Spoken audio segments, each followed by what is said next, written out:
ആകാശവാണി.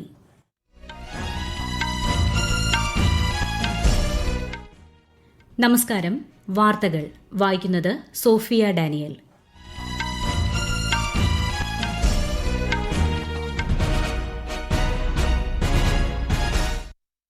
പ്രധാന വാർത്തകൾ.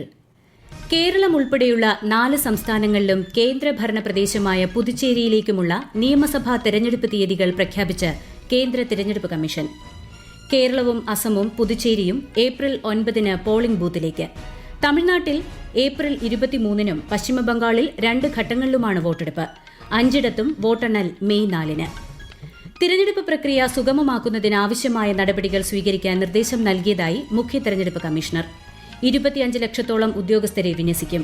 പോളിംഗ് സ്റ്റേഷനിലും വിപുലമായ ക്രമീകരണങ്ങൾ. കേരളത്തിൽ നിയമസഭാ തെരഞ്ഞെടുപ്പിന് ഇനി 25 നാൾ. സ്ഥാനാർത്ഥികളെ പ്രഖ്യാപിച്ച് സിപിഐഎമ്മും സിപിഐയും. കോൺഗ്രസിന്റെയും ബിജെപിയുടെയും സ്ഥാനാർത്ഥി പ്രഖ്യാപനം വരും ദിവസങ്ങളിൽ.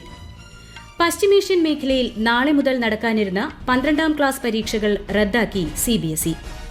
രാജ്യത്ത് LPG, പെട്രോൾ, ഡീസൽ ഉൾപ്പെടെയുള്ള ഇന്ധന വിതരണത്തിൽ ആശങ്കപ്പെടേണ്ട സാഹചര്യമില്ലെന്ന് കേന്ദ്ര സർക്കാർ. വാർത്തകൾ വിശദമായി. കേരളം, തമിഴ്നാട്, പുതുച്ചേരി, പശ്ചിമബംഗാൾ, അസം എന്നിവിടങ്ങളിലെ നിയമസഭാ തെരഞ്ഞെടുപ്പ് തീയതികൾ തിരഞ്ഞെടുപ്പ് കമ്മീഷൻ പ്രഖ്യാപിച്ചു. പശ്ചിമബംഗാൾ ഒഴികെയുള്ള 4 ഇടങ്ങളിലും ഒറ്റഘട്ടമായാണ് വോട്ടെടുപ്പ്. ന്യൂഡൽഹിയിൽ നടന്ന വാർത്താസമ്മേളനത്തിൽ മുഖ്യ തെരഞ്ഞെടുപ്പ് കമ്മീഷണർ ഗ്യാനേഷ് കുമാറാണ് പ്രഖ്യാപനം നടത്തിയത്. വിശദാംശങ്ങളിലേക്ക്. 140 നിയമസഭാ മണ്ഡലങ്ങളുള്ള കേരളത്തിൽ നിയമസഭാ തിരഞ്ഞെടുപ്പ് വിജ്ഞാപനം നാളെ പ്രസിദ്ധീകരിക്കും. മാർച്ച് 23 വരെ നാമനിർദ്ദേശ പത്രിക സമർപ്പിക്കാം. 24-ന് പത്രികകളുടെ സൂക്ഷ്മ പരിശോധന നടക്കും. ഈ മാസം 26 വരെയാണ് പത്രിക പിൻവലിക്കാൻ അവസരമുള്ളത്. ഏപ്രിൽ 9-ന് വോട്ടെടുപ്പ് നടക്കും. അസം, പുതുച്ചേരി എന്നിവിടങ്ങളിലും ഏപ്രിൽ 9-നാണ് വോട്ടെടുപ്പ്. അസമിൽ 126ഉം കേന്ദ്രഭരണ പ്രദേശമായ പുതുച്ചേരിയിൽ 30 മണ്ഡലങ്ങളാണുള്ളത്. 234 നിയമസഭാ മണ്ഡലങ്ങളുള്ള തമിഴ്നാട്ടിൽ ഏപ്രിൽ 23-ന് വോട്ടെടുപ്പ് നടക്കും. പശ്ചിമബംഗാളിൽ 2 ഘട്ടങ്ങൾ ാണ് വോട്ടെടുപ്പ്. ഏപ്രിൽ 23, 29 എന്നീ തീയതികളിലാണ് വോട്ടെടുപ്പ്. ആദ്യഘട്ടത്തിൽ 152ഉം രണ്ടാം ഘട്ടത്തിൽ 142ഉം മണ്ഡലങ്ങൾ ജനവിധി എഴുതും. എല്ലായിടങ്ങളിലും മെയ് 4-നാണ് വോട്ടെണ്ണൽ. News desk, Akashvani. ഗോവ, ഗുജറാത്ത്, കർണാടക, മഹാരാഷ്ട്ര, ത്രിപുര, നാഗാലാന്റ് സംസ്ഥാനങ്ങളിലെ 8 നിയമസഭാ മണ്ഡലങ്ങളിലേക്കുള്ള ഉപതെരഞ്ഞെടുപ്പ് തീയതികളും കമ്മീഷൻ പ്രഖ്യാപിച്ചു. ഏപ്രിൽ 9, 23 തീയതികളിലാണ് ഇവിടങ്ങളിൽ വോട്ടെടുപ്പ്. കേരളത്തിൽ 2.7 കോടിയോളം സമ്മതിദായകരാണുള്ളത്. 1.31 കോടി പുരുഷ വോട്ടർമാരും 1.35 കോടി വനിതാ വോട്ടർമാരും ട്രാൻസ്ജെൻഡർ വിഭാഗത്തിൽപ്പെട്ട 277 പേരും ഉൾപ്പെടെയാണ് ഇത്. 100 വയസ്സിലേറെ പ്രായമുള്ള 1571 വോട്ടർമാർ സംസ്ഥാനത്തുണ്ട്. 4.24 ലക്ഷം കന്നി വോട്ടർമാരും 54,000-ലധികം സർവീസ് വോട്ടർമാരും സംസ്ഥാനത്തുണ്ട്. തിരഞ്ഞെടുപ്പ് പ്രക്രിയ സുഗമമാക്കുന്നതിനും വോട്ടർമാർക്ക് വിവിധ സൌകര്യങ്ങൾ ഉറപ്പുവരുത്തുന്നതിനും തിരഞ്ഞെടുപ്പ് കമ്മീഷൻ നിർദ്ദേശം നൽകി.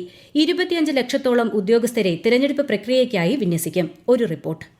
5 സംസ്ഥാനങ്ങളിലും കേന്ദ്രഭരണ പ്രദേശങ്ങളിലുമായി ആകെ 17.4 കോടി സമ്മതിദായകരും 2.19 ലക്ഷം പോളിംഗ് സ്റ്റേഷനുകളും ഉണ്ടാകും. 824 നിയമസഭാ മണ്ഡലങ്ങളാണ് ജനവിധി എഴുതുന്നത്. മൊത്തം 25 ലക്ഷം ഉദ്യോഗസ്ഥരെ തിരഞ്ഞെടുപ്പ് പ്രക്രിയയ്ക്കായി വിന്യസിക്കുമെന്ന് മുഖ്യ തിരഞ്ഞെടുപ്പ് കമ്മീഷണർ അറിയിച്ചു. The model polling stations will be set up in all the states and UTs, and they'll be specially women-managed polling stations. Webcasting shall be 100% in all the polling stations, and there will be Divyang brothers and sisters managed polling stations as well. കുടിവെള്ളം, ശൌചാലയം, സമ്മതിദായക സഹായ കേന്ദ്രം എന്നിവ ഉൾപ്പെടെ ഓരോ polling സ്റ്റേഷനിലും അടിസ്ഥാന സൌകര്യങ്ങൾ ഉറപ്പാക്കും. തിരഞ്ഞെടുപ്പ് കൂടുതൽ സുതാര്യമാക്കുന്നതിന് കമ്മീഷൻ 30 പുതിയ സംരംഭങ്ങൾ സമീപകാലങ്ങളിൽ സ്വീകരിച്ചിട്ടുണ്ടെന്ന് മുഖ്യ തിരഞ്ഞെടുപ്പ് കമ്മീഷണർ വ്യക്തമാക്കി. ഒരു പോളിംഗ് സ്റ്റേഷനിൽ പരമാവധി 1200 വോട്ടർമാർ മാത്രമേ ഉണ്ടാകൂ. എല്ലാ വോട്ടിംഗ് കേന്ദ്രത്തിലും നിരീക്ഷണം ഉറപ്പാക്കാൻ സമ്പൂർണ്ണ വെബ്കാസ്റ്റിംഗ് ഉണ്ടായിരിക്കുമെന്നും മുഖ്യ തിരഞ്ഞെടുപ്പ് കമ്മീഷണർ വ്യക്തമാക്കി. News desk, Akashvani.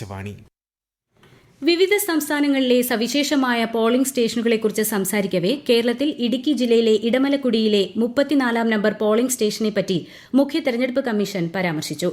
693 സമ്മതിദായകരുള്ള ഇവിടെ പോളിംഗ് ഉദ്യോഗസ്ഥർ 8 കിലോമീറ്റർ കാൽനടയാത്ര ഉൾപ്പെടെ 30 കിലോമീറ്റർ ദുർഘട പാതയിലൂടെ എത്തിയാണ് തിരഞ്ഞെടുപ്പ് നടത്തുന്നതെന്ന് കമ്മീഷണർ ചൂണ്ടിക്കാട്ടി. കേരളത്തിലെ നിയമസഭാ തെരഞ്ഞെടുപ്പ് തീയതി പ്രഖ്യാപനത്തിന് പിന്നാലെ 81 നിയമസഭാ മണ്ഡലങ്ങളിലേക്കുള്ള സ്ഥാനാർത്ഥികളെ സിപിഐഎം പ്രഖ്യാപിച്ചു. 6 പേർ സ്വതന്ത്ര സ്ഥാനാർത്ഥികളാണ്. മുഖ്യമന്ത്രി പിണറായി വിജയൻ ഉൾപ്പെടെ 11 മന്ത്രിമാരും 54 സിറ്റിംഗ് MLAമാരും പട്ടികയിലുണ്ട്. 5 മണ്ഡലങ്ങളിലെ സ്വതന്ത്ര സ്ഥാനാർത്ഥികളെ ഉടൻ പ്രഖ്യാപിക്കുമെന്ന് സിപിഐഎം സംസ്ഥാന സെക്രട്ടറി എം വി ഗോവിന്ദൻ വാർത്താസമ്മേളനത്തിൽ പറഞ്ഞു. സിപിഐ 25 സീറ്റുകളിലേക്കുള്ള സ്ഥാനാർത്ഥികളെ പ്രഖ്യാപിച്ചു. സംസ്ഥാന സെക്രട്ടറി ബിനോയ് വിശ്വമാണ് സ്ഥാനാർത്ഥികളെ പ്രഖ്യാപിച്ചത്. നിലവിലെ മന്ത്രിസഭയിലെ 4 മന്ത്രിമാർ വീണ്ടും ജനവിധി തേടും. GR അനിൽ നെടുമങ്ങാടും കെ രാജൻ ഒല്ലൂരിലും പി പ്രസാദ് ചേർത്തലയിലും ജെ ചിഞ്ചുറാണി ചടയമംഗലത്തും മത്സരിക്കും.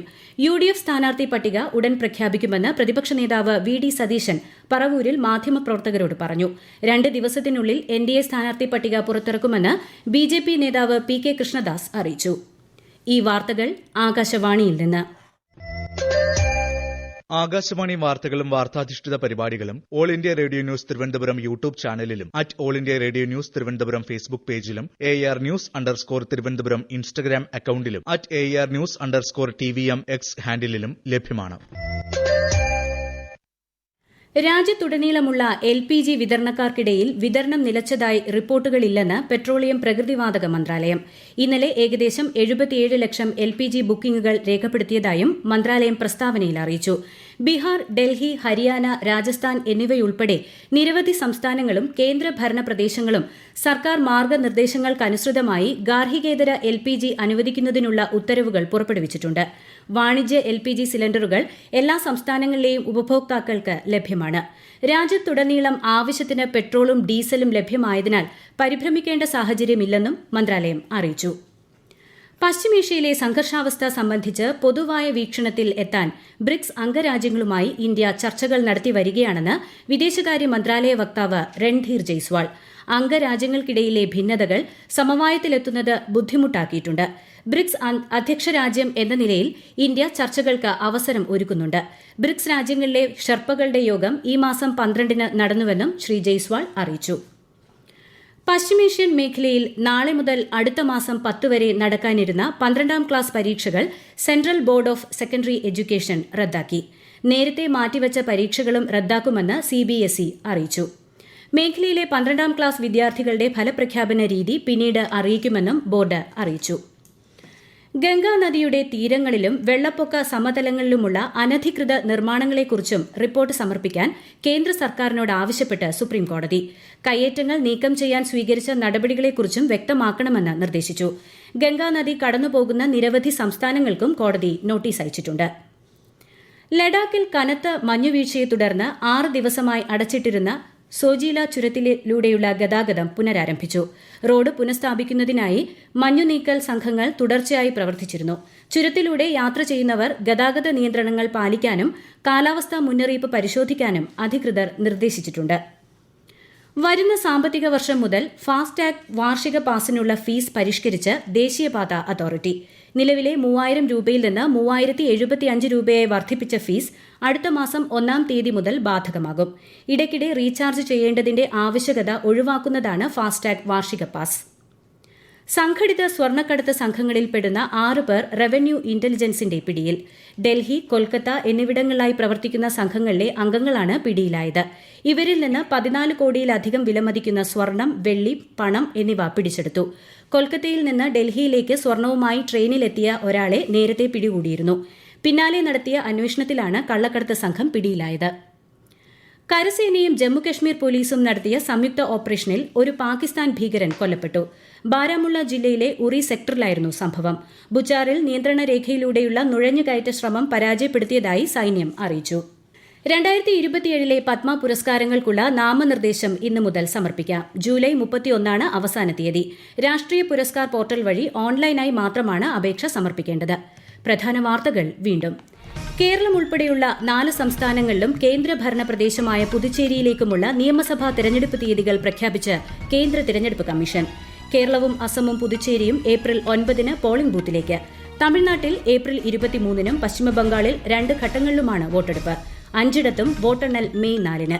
തിരഞ്ഞെടുപ്പ് പ്രക്രിയ സുഗമമാക്കുന്നതിന് ആവശ്യമായ നടപടികൾ സ്വീകരിക്കാൻ നിർദ്ദേശം നൽകിയതായി മുഖ്യ തെരഞ്ഞെടുപ്പ് കമ്മീഷണർ. 25 ലക്ഷത്തോളം ഉദ്യോഗസ്ഥരെ വിന്യസിക്കും. പോളിംഗ് സ്റ്റേഷനിലും വിപുലമായ ക്രമീകരണങ്ങൾ. കേരളത്തിൽ നിയമസഭാ തെരഞ്ഞെടുപ്പിന് ഇനി 25 നാൾ. സ്ഥാനാർത്ഥികളെ പ്രഖ്യാപിച്ച് CPIM-ഉം CPI-യും. കോൺഗ്രസിന്റെയും BJP-യുടെയും സ്ഥാനാർത്ഥി പ്രഖ്യാപനം വരും ദിവസങ്ങളിൽ. പശ്ചിമേഷ്യൻ മേഖലയിൽ നാളെ മുതൽ നടക്കാനിരുന്ന 12ാം ക്ലാസ് പരീക്ഷകൾ റദ്ദാക്കി CBSE.